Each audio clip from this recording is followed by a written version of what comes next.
जब भी अपनी जिंदगी में असफल होते हैं, हार जाते हैं ना, तो उसका जिम्मेवार हम खुद को कभी नहीं मानते। हम उसको कवर अप करने के लिए बहाने मारते हैं, एक्सक्यूजेस देते हैं बड़े से बड़े। और ये चीज ना हम बचपन से करते आ रहे हैं, इसलिए एक्सपर्ट हो चुके हैं अब हम। सीधा सा मतलब है, बहाने लगाकर, एक्सक्यूजेस देकर हम अपनी कमियों को ढकते हैं, हम अपनी कमजोरियों को छुपाना चाहते हैं। ऐसे बहुत ही कम लोग होंगे जो अपनी हार का जिम्मेवार खुद को मानते हैं। उन्हें लगता है कि हाँ, अगर इस चीज में मैं असफल हुआ हूं तो इसमें मेरी ही कमी है। हर इंसान सपने देखता है, रोज देखता है, मगर आप जानते हैं, रोज हजारों, लाखों, अरबों सपने दम तोड़ देते हैं सिर्फ इन बहानों की वजह से। दुनिया में लाखों उदाहरण हैं जिनकी जिंदगी में बुरी से बुरी परिस्थितियां आई, मगर उन्होंने बहाने नहीं बनाए। उन्होंने खुद को उन बुरी से बुरी परिस्थितियों से बाहर निकाला और एक इतिहास रचा। अक्सर आप लोगों को कहते सुनेंगे, मुझे तो पढ़ने का मौका ही नहीं मिला। फोर्ड कंपनी के जो संस्थापक हैं, हेनरी फोर्ड, उन्हें भी पढ़ने का मौका नहीं मिला था भाई। उन्होंने तो बहाना नहीं मारा। कोई कहता है कि मुझे तो बचपन में ही ना घर की जिम्मेवारी संभालनी पड़ गई थी। प्रसिद्ध गायिका लता मंगेशकर जी को भी बचपन में अपने पूरे घर की जिम्मेवारी संभालनी पड़ गई थी। उन्होंने बहाना मारा क्या? कोई आपको कहते हुए मिल जाएगा कि मेरे साथ तो बहुत बुरा हुआ, मेरी जिंदगी में तो बहुत ही मुसीबतें हैं। प्रसिद्ध नृत्यांगना सुधा चंद्रन ने अपने पैर गंवाने के बाद भी ना नृत्य को जारी रखा। उन्होंने तो कोई बहाना नहीं लगाया। अक्सर आपको लोग कहते मिल जाएंगे कि मैं अपनी जिंदगी में बार बार हार कर थक चुका हूं, अब मेरे अंदर और हिम्मत नहीं है।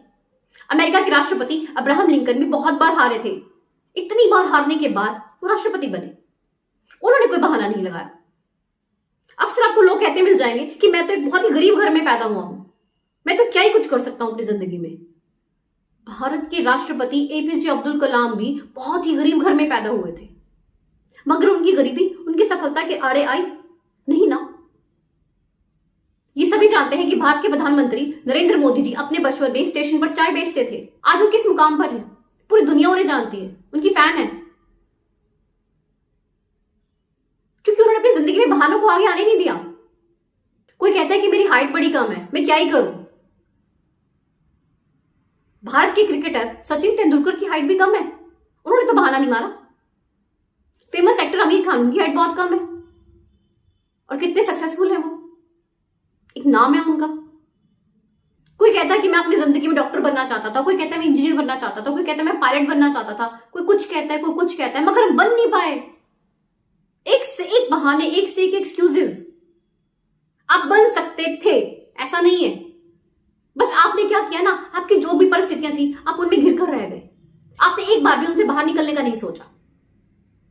कोई कहता है कि मुझे अपनी लाइफ में ना फैसिलिटी नहीं मिली, अदरवाइज मैं बड़ा ग्रो कर जाता। निर्मा कंपनी के जो मालिक है ना, उन्होंने साइकिल पर जा जाकर घर घर सर्फ बेचा। उन्होंने तो नहीं शिकायत की, उन्होंने कोई बहाना नहीं बनाया। कोई कहता है मैं बहुत मोटा हूं, शर्म आती है मुझे कुछ भी करने में, कैसे मैं दुनिया को फेस करूं। प्रसिद्ध गायक अदनान सामी भी तो मोटे थे, एक पहचान बनाई कि नहीं बनाई। कोई कहता है कि मेरी आवाज अच्छी नहीं है, मैं सफल हो ही नहीं सकता हूं। अमिताभ बच्चन जी, उनको उनकी आवाज की वजह से ही आकाशवाणी ने रिजेक्ट कर दिया था, मगर आज देख लीजिए उनकी आवाज उनकी पहचान है। रजनीकांत फेमस एक्टर हैं, बस में टिकट काटा करते थे और आज कितने मशहूर है वो, क्योंकि उन्होंने बहाने नहीं मारे।